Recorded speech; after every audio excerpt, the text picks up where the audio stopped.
Student, আমরা 6 chapter classroom ইতিহাস পড়াচ্ছি। আজকে দেখো পার্ট 10 জাপান ও দ্বিতীয় বিশ্বযুদ্ধ। দেখো 19বিংশ শতকে দ্বিতীয়ার্ধ থেকে জাপানের ভৌগোলিক বিচ্ছিন্নতা দূর হলে পাশ্চাত্যের জ্ঞান বিজ্ঞান ও ভাবধারার সংস্পর্শে আধুনিকতার প্রসার ঘটে। শীঘ্রই জাপান ইউরোপের শক্তিগুলির সমকক্ষ হয়ে ওঠে এবং এশিয়ার সাম্রাজ্য বিস্তারে উদ্যোগী হয়। 1894 থেকে 1895 খ্রিস্টাব্দে প্রথম চীন জাপান যুদ্ধে জাপান বিশাল আকারে চীনকে পরাজিত করে।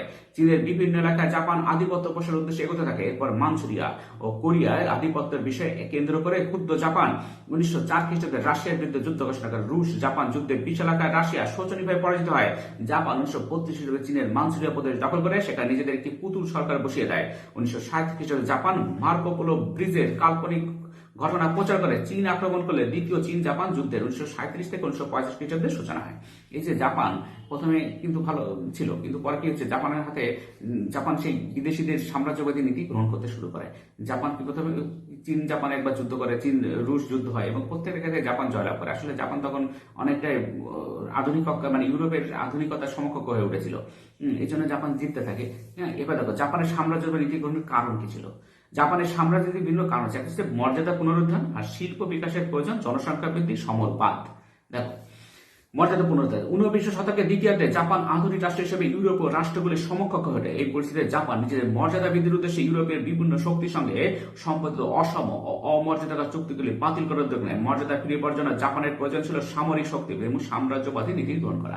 এই যে ইউরোপের দেশগুলো যে জাপানকে বিভিন্ন অসাম্য চুক্তি সম্পাদনে বাধ্য করেছিল, তারা তার প্রতিশোধ নিতে উদ্যোগ হয় যে না, আমরা এবার উঠে দাঁড়িয়েছি, আমরা এবার প্রতিশোধ নেবো আর কি, এরকম আর কি ব্যাপার। তারা মর্যাদা বৃদ্ধি, তাদের সমগ্র পৃথিবীতে তাদের মর্যাদা, বিশেষ করে ইউরোপের সাথে তাদের মর্যাদা বৃদ্ধির লড়াই নামে আর কি।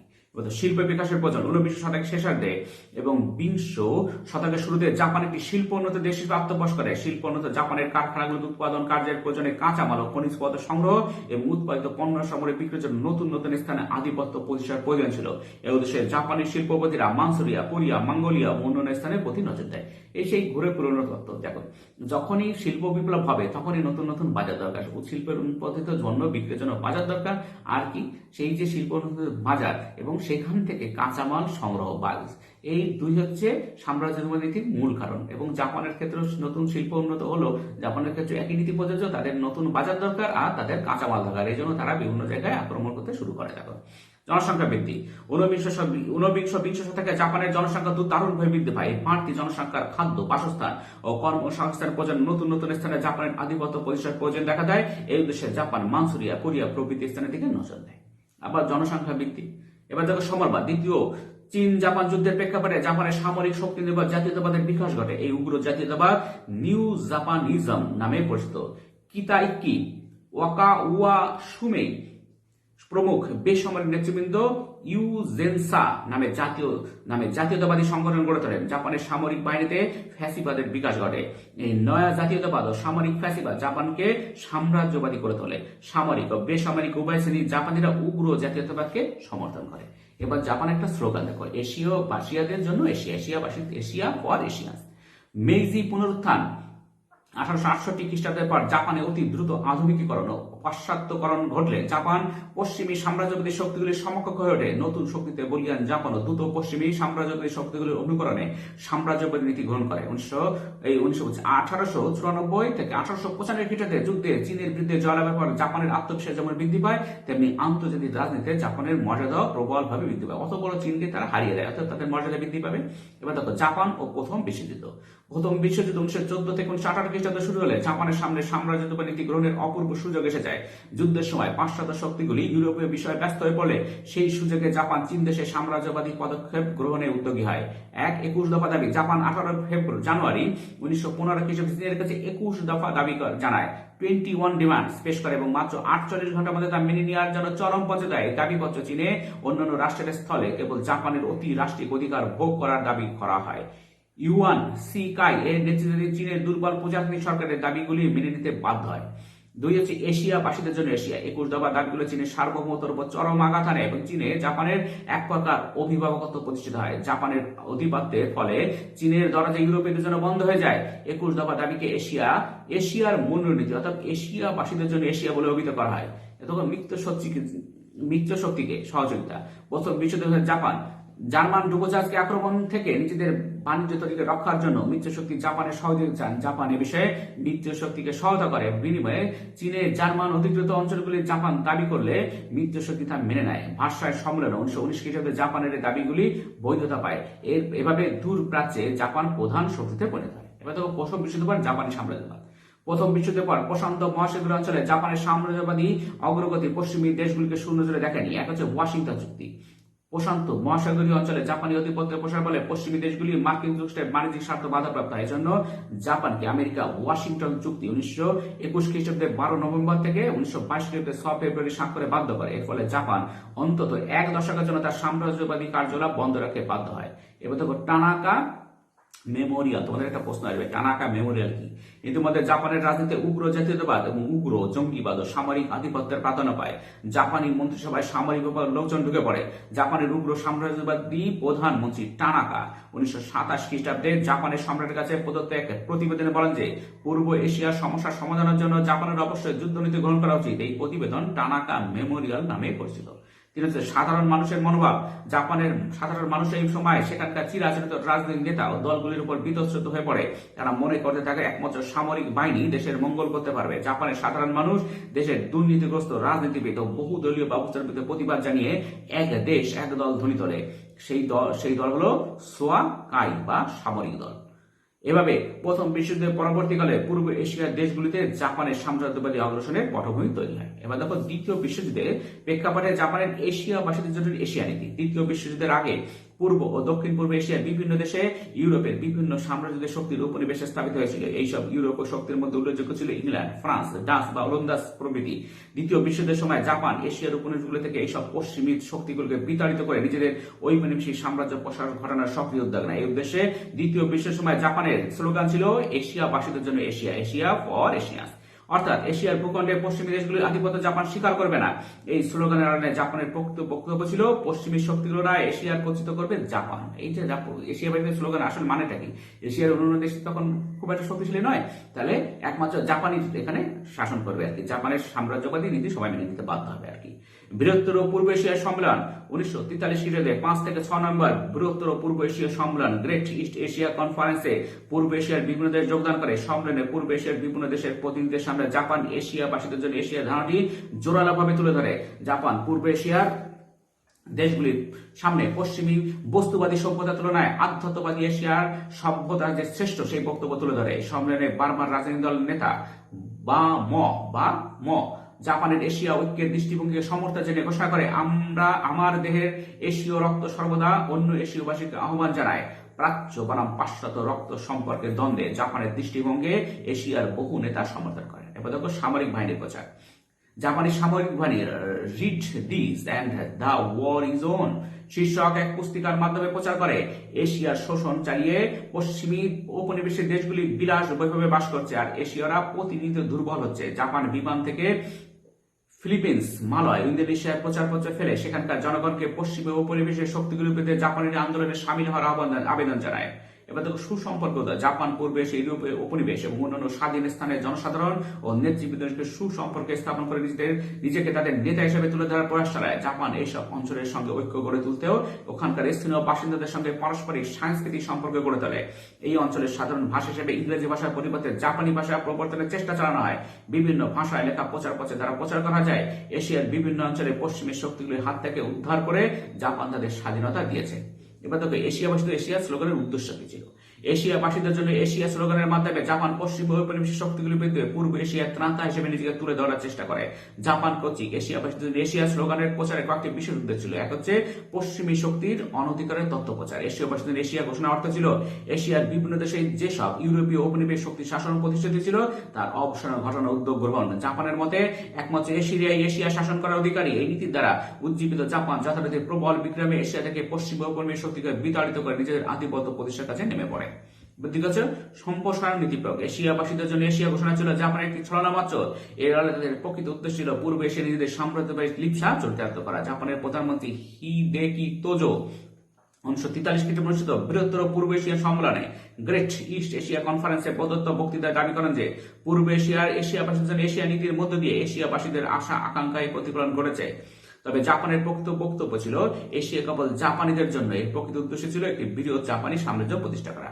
আসলে ওই যে ওদের এখন দরকার সাম্রাজ্যবাদ, তাহলে কি হলো, ওরা এশিয়া প্যাসিফিক স্লোগানের নামে জাপান চেয়েছিল এশিয়াকে দখল করা আর কি। এশিয়ার দেশগুলোর উৎসাহ দান। দ্বিতীয় বিশ্বযুদ্ধের সময় জাপান পাশ্চাত্যের মিত্র শক্তি বিপুল সামরিক শক্তি নিয়ে ঝাঁপিয়ে পড়ে। প্রশান্ত মহাসাগরীয় অঞ্চলে যুদ্ধে নিজেদের সাফল্য সুনিশ্চিত করার উদ্দেশ্যে জাপান এই অঞ্চলের অন্যান্য দেশ ও জাতিগুলিকে মিত্র শক্তির বিরুদ্ধে যুদ্ধে সামিল করার প্রয়াস চালায়। পশ্চিমী দেশগুলির বিরুদ্ধে এশিয়ার দেশগুলির যুদ্ধ প্রয়াসকে উৎসাহিত করার লক্ষ্যে জাপান বৃহত্তর পূর্ব এশিয়ার সম্মেলনে এশিয়াবাসীদের জন্য এশিয়া নীতি গ্রহণ করে। চার হচ্ছে যুদ্ধনীতির অঙ্গ। দ্বিতীয় বিশ্বযুদ্ধের সময় পূর্ব এশিয়া জাপানের যুদ্ধনীতির অন্যতম লক্ষ্য ছিল এই অঞ্চলের ঔপনিবেশিক দেশগুলিকে ইংল্যান্ড ও আমেরিকার কর্তৃত্ব থেকে মুক্ত করে সেখানে নিজেদের কর্তৃত্ব প্রতিষ্ঠা করা। পশ্চিমী আধিপত্য মুক্ত বৃহত্তর পূর্ব এশিয়ার এমন একটি পরিবেশ সৃষ্টি করা যেখানে রাজনৈতিক, অর্থনৈতিক, সামরিক, সাংস্কৃতিক প্রভৃতি সব ক্ষেত্রে জাপান নেতৃত্বের আসন গ্রহণ করবে আর কি। এবার দেখো প্রাকৃতিক সম্পদ অধিকার। পশ্চিমী দেশগুলি পূর্ব এশিয়ার বিভিন্ন দেশ থেকে নির্বিচারে প্রাকৃতিক সম্পদ সংগ্রহ করে তা নিজের দেশে নিয়ে যায়। এই সব সম্পদ ও কাঁচামালের উপর ভিত্তি করে সেখানে শিল্পের বিকাশ ঘটে। জাপান মনে করতে এশীয়দের পক্ষে পশ্চিমীদের এই কাজ নিয়ে নেওয়া সম্ভব নয়, কারণ একমাত্র এশীয়দের পূর্ব এশিয়ার ভূখণ্ড ও প্রাকৃতিক সম্পদের অধিকার আছে, এখানে পশ্চিমীদের কোনো অধিকার নেই। জাপান একটা কথা তো ঠিকই বলছিল যে এখান থেকে সম্পত্তি নিয়ে ওরা বড় লোক হচ্ছে ইউরোপীয় দেশগুলো, অর্থাৎ সেটা তো তাদের অধিকার ছিল না। মূল ভূখণ্ডে আধিপত্যের আকাঙ্ক্ষা। জাপানিরা প্রকৃতিগতভাবে ছিল পরিশ্রমী এবং সম্প্রসারণশীল। জাপান প্রশান্ত মহাসাগরের বিভিন্ন ক্ষুদ্র বৃহৎ দ্বীপের সমন্বয়ে গঠিত ছিল, তাই জাপানিরা স্থায়ীভাবে দ্বীপ রাষ্ট্র থেকে এশিয়ার মূল ভূখণ্ড দেশগুলো নিজেদের প্রাধান্য প্রতিষ্ঠার আকাঙ্ক্ষা পোষণ করত। ক্রমবর্ধমান জনসংখ্যা বাসস্থানের ব্যবস্থা করার জন্য জাপান নতুন ভূখণ্ড দখলের প্রয়োজনীয়তা অনুভব করেছিল। অথচ ইতিমধ্যে এশিয়ার মূল ভূখণ্ডের বিভিন্ন স্থানে পশ্চিমী শক্তির একাধিপত্য প্রতিষ্ঠা হয়েছিল। জাপান তাই এশিয়া এশিয়া স্লোগানের মধ্যে এই অঞ্চল থেকে পশ্চিমী শক্তিকে হটিয়ে নিজের আধিপত্য প্রতিষ্ঠা করেছে। জাপান তো দ্বীপ বেশি, জাপানের ভূখণ্ড দরকার, তাহলে কি হলো, মূল ভূখণ্ডে আধিপত্যের আকাঙ্ক্ষা জাপান এশিয়া স্লোগান তোলে। ভৌগোলিক অবস্থান। লাতিন আমেরিকা অঞ্চলে ভৌগোলিক অবস্থানের জন্য মার্কিন যুক্তরাষ্ট্র যেমন সেই অঞ্চলে নিজেদের প্রাধান্য প্রতিষ্ঠাকে অপরিহার্য বলে মনে করেছিল, অনুরূপভাবে পূর্ব এশিয়া অঞ্চলে ভৌগোলিক অবস্থানের জন্য জাপান সেখানে নিজের আধিপত্য প্রতিষ্ঠা করতে সচেষ্ট হয়। প্রতিবেশী অঞ্চলগুলোর উপর নিজের আধিপত্য প্রতিষ্ঠা করে জাপান এই অঞ্চলে নেতৃত্বের আসন লাভ করতে চেয়েছিল। এবার দেখো জাপান ও চীন। ঊনবিংশ শতকের শেষ দিকে জাপান পাশ্চাত্য সাম্রাজ্যিক শক্তির সমকক্ষ হয়ে ওঠে এবং সাম্রাজ্যবাদী নীতি গ্রহণ করে। সাম্রাজ্যের সম্প্রসারণের উদ্দেশ্যে জাপান প্রথমে চীনের দিকে নজর দেয়। পিছিয়ে পড়া চীন ইতিমধ্যে ইউরোপীয় রাষ্ট্রগুলি যেসব অধিকার ও সুযোগ দিয়েছিল সেগুলো জাপান ও চীনের কাছে দাবি করে, কিন্তু চীন সেই দাবি পূরণ না করলে জাপান ক্ষুব্ধ হয়। কিছুকাল পর পূর্ব এশীয় অঞ্চলে কোরিয়ার আধিপত্য প্রতিষ্ঠার ঘটনাকে কেন্দ্র করে প্রথম চীন জাপান যুদ্ধ 1894 থেকে 95 শুরু হয়।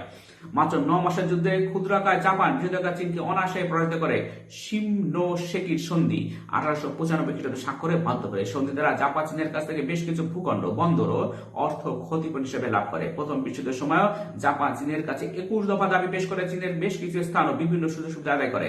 1930-31 খ্রিস্টাব্দে সে আবার সক্রিয় সাম্রাজ্যবাদী নীতি গ্রহণ করে। এবার দেখো মানচুরিয়া আক্রমণ। জাপানের অভ্যন্তর রাজনীতিতে সামরিক প্রাধান্য বৃদ্ধির পরিস্থিতিতে 1930 খ্রিস্টাব্দের শুরুতে জাপান নতুন উদ্যমে সাম্রাজ্যের অগ্রসরের পথ অগ্রসর। এই বিষয়ে জাপান প্রথমেই নজর দেয় চীনের অধীনস্থ মানচুরিয়ার উপরে। ঐতিহাসিক E.S. কার মন্তব্য করেছেন, প্রথম বিশ্বযুদ্ধের পরবর্তীকালে অন্যতম প্রধান গুরুত্বপূর্ণ ঐতিহাসিক ঘটনা ছিল জাপানের মানচুরিয়া বিজয়। জাপান বিভিন্ন কারণে মানচুরিয়া আক্রমণ করেছিল। এক হচ্ছে জাপানের জনসংখ্যা বৃদ্ধি দরকার ভূখণ্ড। বিংশ শতকের প্রথমার্ধে জাপান যথেষ্ট জনসংখ্যা বৃদ্ধি পায়। ক্রমবর্ধমান জনসংখ্যা বাসস্থান ও কর্মসংস্থানের ব্যবস্থা করার জন্য নতুন ভূখণ্ডের প্রয়োজন ছিল। মানচুরিয়া দখলের মাধ্যমে জাপান বাড়তি জনসংখ্যার চাপ কমানোর উদ্যোগ নিয়েছিল। ওদের যে অত্যাধিক জনসংখ্যা মানচুরিয়া গিয়ে থাকবে আর এরকম। কাঁচামাল সংগ্রহ, আর ওদের তখন শিল্প সমৃদ্ধ হচ্ছিল সবে, তাহলে কাঁচামাল সংগ্রহ দরকার। কাঁচামাল বিক্রি, কাঁচামাল বলছে উন্নত মানে শিল্পের জন্য দ্রব্য বিক্রির বাজার দরকার, তাহলে ওদের সেখানেও জায়গা দখল করা যায়। মানচুরিয়া ছিল বিভিন্ন প্রাকৃতিক খনিজ সম্পদে সমৃদ্ধ অঞ্চল। প্রথম বিশ্বযুদ্ধের পরবর্তীকালে জাপানের দ্রুত গতিতে শিল্পের বিকাশ ঘটে। প্রচুর কাঁচামালের প্রয়োজন হতো। কাঁচামাল সংগ্রহের প্রয়োজনে জাপান মানচুরিয়ার প্রতি দৃষ্টি নিত করে। মানচুরিয়া কাঁচামাল সমৃদ্ধ দেশ, অর্থাৎ মানচুরিয়া দখল করলে কাঁচামাল সুবিধা হবে। পণ্য বিক্রির বাজার। জাপানের শিল্প কারখানা উৎপাদিত পণ্য সামগ্রী বিক্রির জন্য নতুন নতুন বাজারের প্রয়োজন ছিল। পণ্য বিক্রির নতুন বাজার দখলের উদ্দেশ্যে জাপান প্রথমে মানচুরিয়াকে বেছে নেয়। এবার দেখো প্রতিশোধ স্প্রিয়া। 1920 খ্রিস্টাব্দ থেকে জাপানের মন্ত্রিসভা প্রশাসনের সামরিক বাহিনীর ক্ষমতা যথেষ্ট বৃদ্ধি পায়। চীনের মানচুরিয়ার উপর আধিপত্য প্রতিষ্ঠার বিষয়ে জাপানের সামরিক বাহিনী খুব উৎসাহী ছিল। মানচুরিয়ার উপর আধিপত্য প্রতিষ্ঠাকে কেন্দ্র করে রুশ জাপান যুদ্ধে 1904 থেকে 1905 খ্রিস্টাব্দের 1 লক্ষ জাপানি প্রাণহানি। জাপানের সামরিক বিষয়ে এই বিষয়টি ভুলতে পারেনি। অর্থনৈতিক গুরুত্ব 1920 দশকে মানচুরিয়ার বিদেশি বিনিয়োগের 75% ছিল জাপানের। দক্ষিণ মানচুরিয়ার রেল কোম্পানিতে বিপুল পরিমাণে জাপানি বিনিয়োগ ছিল। প্রায় 10 লক্ষ জাপানি প্রজা মানচুরিয়ায় বসবাস করতেন। চীনের সঙ্গে জাপানের যে বাণিজ্য চলত তার 40% চলত মানচুরিয়াকে কেন্দ্র করে। 1930-এর মহামন্দার পরিস্থিতিতে জাপান অর্থনীতি থেকে এরূপ গুরুত্বপূর্ণ মানচুরিয়া দখলের উদ্যোগ নিয়েছিল। এবার দেখো মুখডেন বিস্ফোরণের ঘটনা। দক্ষিণ মানচুরিয়ার রেলপথের নিরাপত্তা প্রয়োজন। রুশ জাপান যুদ্ধের পর থেকে মানচুরিয়ায় 15,000 জাপানি সৈন্য মোতায়েন ছিল। এই সৈন্যবাহিনীর কেন্দ্রীয় দপ্তর মুখডেনের নিকটবর্তী রেলপথের উপর 1931 খ্রিস্টাব্দে 18 সেপ্টেম্বর বোমা বিস্ফোরণের ঘটনা ঘটে। এই ঘটনার জন্য জাপানের সামরিক নেতারা চীনকে দায়ী করে বলে চীনা সৈন্যরা এই রেলপথ ধ্বংসের ষড়যন্ত্রে লিপ্ত। এই পরিস্থিতিতে জাপান মানচুরিয়ার সামরিক অভিযানের সিদ্ধান্ত নেয়। এবার দেখো মানচুরিয়া দখল। বিভিন্ন উদ্দেশ্য নিয়ে জাপান 1931 খ্রিস্টাব্দে চীনের মানচুরিয়া আক্রমণ করে।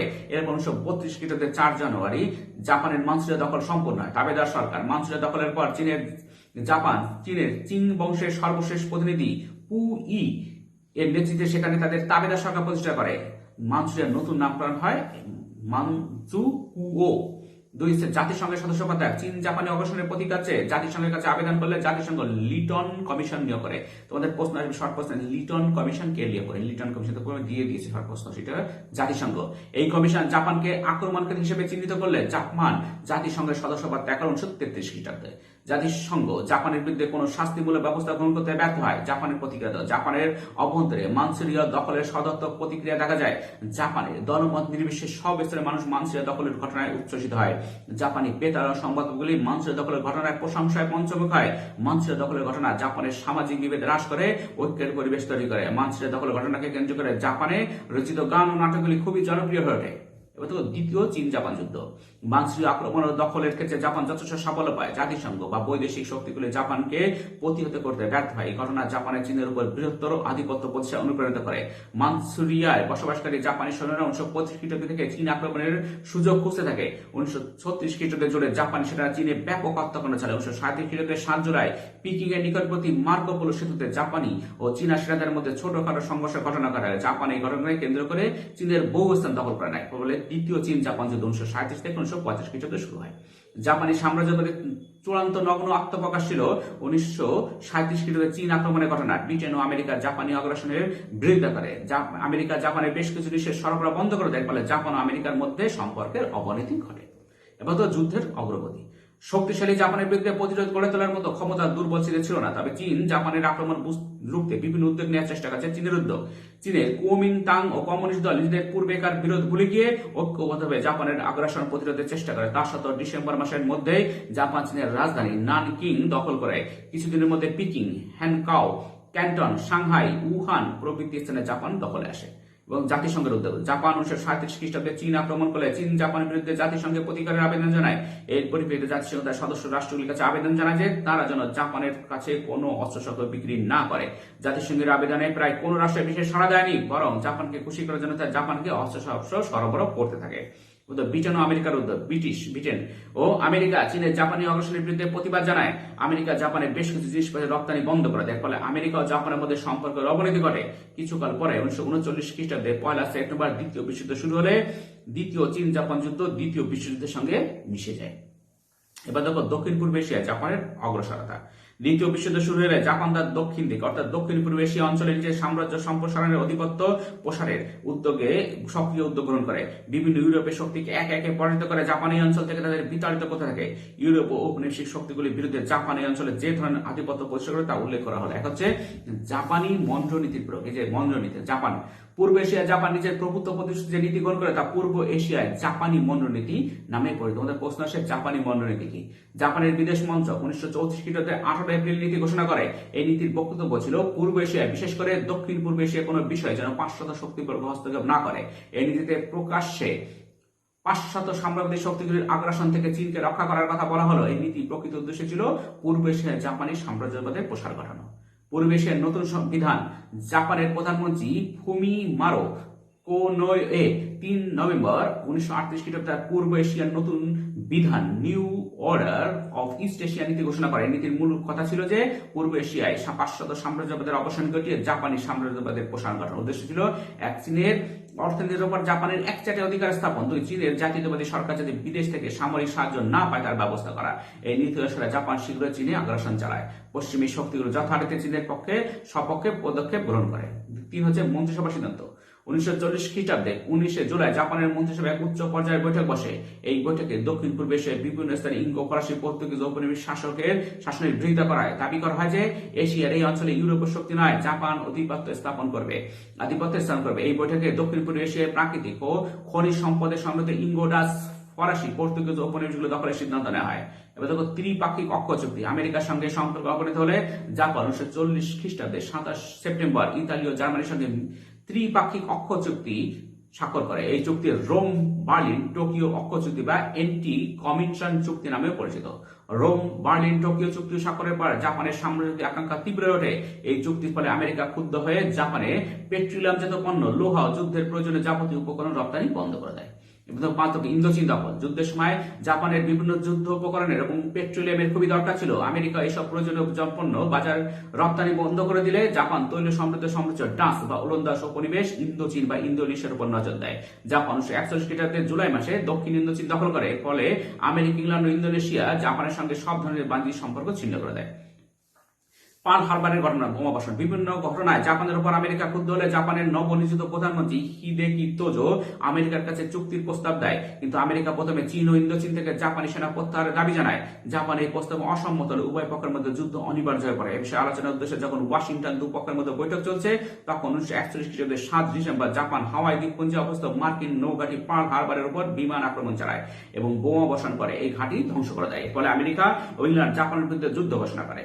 7 হচ্ছে এশিয়ার দ্বিতীয় বিশ্বযুদ্ধের প্রসার। জাপানের বিরুদ্ধে আমেরিকা ইংল্যান্ড যুদ্ধ ঘোষণা করলে এশীয় ভূখণ্ডে বিশ্বযুদ্ধ সম্প্রসারিত হয়। কারণ তখন তো আমাদের দেশ তো ব্রিটিশ উপনিবেশ ছিল। জাপানি আক্রমণে প্রশান্ত মহাসাগর অঞ্চলে মার্কিন নৌবহর ক্ষতিগ্রস্ত হয় এবং ফিলিপিন্সে মার্কিন জেনারেল মার্ক আর্থারের সেনাবাহিনী 3 দিনের মধ্যে ধ্বংস হয়ে যায়। এইভাবে দ্বিতীয় বিশ্বযুদ্ধের প্রথম দিকে জাপান পূর্ব এশিয়ায় অভাবনীয় সাফল্য পায়।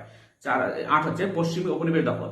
প্রশান্ত মহাসাগর অঞ্চলের যুদ্ধের সময় জাপান দ্রুত গতিতে প্রশান্ত মহাসাগর দ্বীপপুঞ্জ, সোলেমন্স, নিউ গিনি, ম্যানিলা, পেনাং, আলিউসিয়ান দ্বীপপুঞ্জ প্রভৃতি পশ্চিমী উপনিবেশগুলো দখল করে নেয়। একে একে করে বাটাভিয়া, ফিলিপিন্স দ্বীপপুঞ্জ, Hong Kong, Rangoon, Malaya, Singapore, Mandalay, Andaman ও নিকোবর দ্বীপপুঞ্জ প্রভৃতি স্থানে জাপানের দখলে চলে যায়। এই সব স্থান দখল করে জাপান সেখানকার তেল, রাবার, টিন, বক্সাইট অন্যান্য প্রাকৃতিক সম্পদ নিজের স্বার্থে ব্যবহার করতে থাকে। এইভাবে পূর্ব এশিয়া অঞ্চলে বিভিন্ন স্থানে পশ্চিম উপনিবেশ শাসন থেকে মুক্ত হয়। 1942 খ্রিস্টাব্দে মাঝামাঝি সময়ের মধ্যে জাপান সমগ্র পূর্ব এশিয়ায় নিজেদের আধিপত্য প্রতিষ্ঠা করে। জাপান দাবি করে যে তারা পশ্চিম উপনিবেশিক শক্তিগুলির হাত থেকে পূর্ব এশিয়ার স্থানীয় মানুষদের স্বাধীন করছে। কৌশলে নেতৃত্ব করছে। জাপানের লক্ষ্য ছিল পশ্চিমী শক্তিগুলো চলে যাওয়ার পর দক্ষিণ পূর্ব এশিয়ার বিচিত স্থানগুলিতে নতুন সাম্রাজ্যবাদী কাঠামো গড়ে তোলা, এই অঞ্চলে জাপানের নেতৃত্ব প্রতিষ্ঠা করা। পশ্চিমী দেশগুলোর মতো জাপান যে সাম্রাজ্যবাদী নয় তা বোঝানোর জন্য ব্রহ্মদেশ, থাইল্যান্ড ও ফিলিপিন্সের জাপান তার তাবেদার সরকার প্রতিষ্ঠা করে। ব্রহ্মদেশ, থাইল্যান্ড, চীন, ফিলিপিন্স ও মাঞ্চুরিয়াকে নিয়ে greater east Asia prosperity spear গঠিত হয়। টোকিওতে 1943 খ্রিস্টাব্দে প্রথম অধিবেশন বসে। এটা তো জাপানের ব্যর্থতা। দ্বিতীয় বিশ্বযুদ্ধের প্রথম দিকে জাপান যথেষ্ট সাফল্য দেখালো। 1942 খ্রিস্টাব্দের জুন মাসে পরে যুদ্ধের পরিস্থিতি জাপানের দিকে বিপক্ষ যেতে থাকে। এক হচ্ছে পশ্চাৎ গতি। জাপান 1941 খ্রিস্টাব্দে মার্কিন সামরিক ঘাঁটি পার্ল হারবারে বোমা বর্ষণ করলে আমেরিকা তার বিপুল শক্তি নিয়ে মিত্র পক্ষের সমর্থনে যুদ্ধ যোগদান করে। ফলে 1942 খ্রিস্টাব্দের জুন মাস থেকে যুদ্ধে জাপানের অবস্থার অবনতি ঘটতে থাকে। এই সময় থেকে মিত্র বাহিনী জাপানের উপর প্রত্যাঘাত হানতে শুরু করে। চীনও আনুষ্ঠানিকভাবে জাপানের বিরুদ্ধে যুদ্ধ ঘোষণা করে। পরাজিত হয়। জাপানের বিভিন্ন যুদ্ধক্ষেত্রে একের পর এক বিপর্যয়ের মুখে হতাশ হয়ে পড়তে শুরু করে। জাপান প্রশান্ত মহাসাগরের মিডওয়ে নৌযুদ্ধে 7 জুন 1942 খ্রিস্টাব্দে পরাজিত হয়। 1943 খ্রিস্টাব্দে গুয়াদালকানাল এবং 1944 খ্রিস্টাব্দে নিউ গিনি জাপানের হাত থেকে মিত্র পক্ষের দখলে চলে আসে। তাছাড়া এই সময়ের মধ্যে মিত্র পক্ষ মার্শাল, কারোলাইন মারিয়ানা প্রভৃতি দ্বীপ জাপানের হাত থেকে ছিনিয়ে নেয়। মার্কিন বিমান বাহিনীর বোমা বর্ষণের ফলে জাপানের শিল্প অঞ্চল ধ্বংস হতে থাকে। আত্মসমর্পণ 1950 খ্রিস্টাব্দে সোভিয়েত রাশিয়া ও আমেরিকার সাহায্যে চীন তার অবরুদ্ধ অঞ্চলগুলি জাপানের হাত থেকে উদ্ধার করতে থাকে। 1950 খ্রিস্টাব্দের শুরুতে জাপানের পরাজয় নিশ্চিত হয়ে পড়ে। মে মাসে জাপানের মিত্র জার্মানির পতন ঘটে। মার্কিন বিমান বাহিনী 1945 খ্রিস্টাব্দের 6 আগস্ট জাপানের হিরোশিমায় এবং 9 আগস্ট নাগাসাকিতে আণবিক বোমা বর্ষণ করলে জাপান সম্পূর্ণ বিধ্বস্ত হয়ে পড়ে। শেষ পর্যন্ত জাপান 15 আগস্ট আত্মসমর্পণ করলে এশিয়ার যুদ্ধের আতঙ্ক দূর হয় এবং দ্বিতীয় বিশ্বযুদ্ধের পরিসমাপ্তি ঘটে। উপসংহার দেখো, 1945 খ্রিস্টাব্দে দ্বিতীয় বিশ্বযুদ্ধে মিত্রশক্তির কাছে জাপানের পরাজয়ের মাধ্যমে দ্বিতীয় বিশ্বযুদ্ধের অবসান ঘটে। পরাজিত জাপানের অধিকাংশ শিল্প কারখানা, পরিবহন নেটওয়ার্ক এবং নাগরিক পরিষেবার কাঠামোগুলি ধ্বংস হয়ে যায়। যুদ্ধে পরাজয়ের ফলে জাপান তার দখল করা উপনিবেশগুলি হারায়। মার্কিন যুক্তরাষ্ট্র তার মিত্ররা 1945 খ্রিস্টাব্দ থেকে 1952 খ্রিস্টাব্দ পর্যন্ত সাময়িকভাবে জাপান দখল করে রাখে এবং সেখানকার সরকার পরিচালনা করে। মিত্র বাহিনী জাপান ছেড়ে চলে যাওয়ার পর যুদ্ধ বিধ্বস্ত জাপান শীঘ্রই বিপর্যয় কাটিয়ে আবার ঘুরে দাঁড়াতে শুরু করে। জাপানের ভেঙে পড়া অর্থনীতি ও সমাজ অতি দ্রুত গড়ে তোলা হতে থাকে। জাপান 1970 খ্রিস্টাব্দের মাঝামাঝি সময় থেকে মার্কিন যুক্তরাষ্ট্র অন্যান্য বহু দেশের সঙ্গে পুনরায় বাণিজ্যিক লেনদেন শুরু করে। এর ফলে জাপান আবার বিশ্বের একটি গুরুত্বপূর্ণ অর্থনৈতিক শক্তি হিসেবে আত্মপ্রকাশ করে। আজকে পর্যন্ত, পরের ভিডিও দেখাবে, তোমরা এগুলো ভালো করে শুনবে, তাহলে সঙ্গে সঙ্গে বুঝতে পারবে। Thank you very much for watching.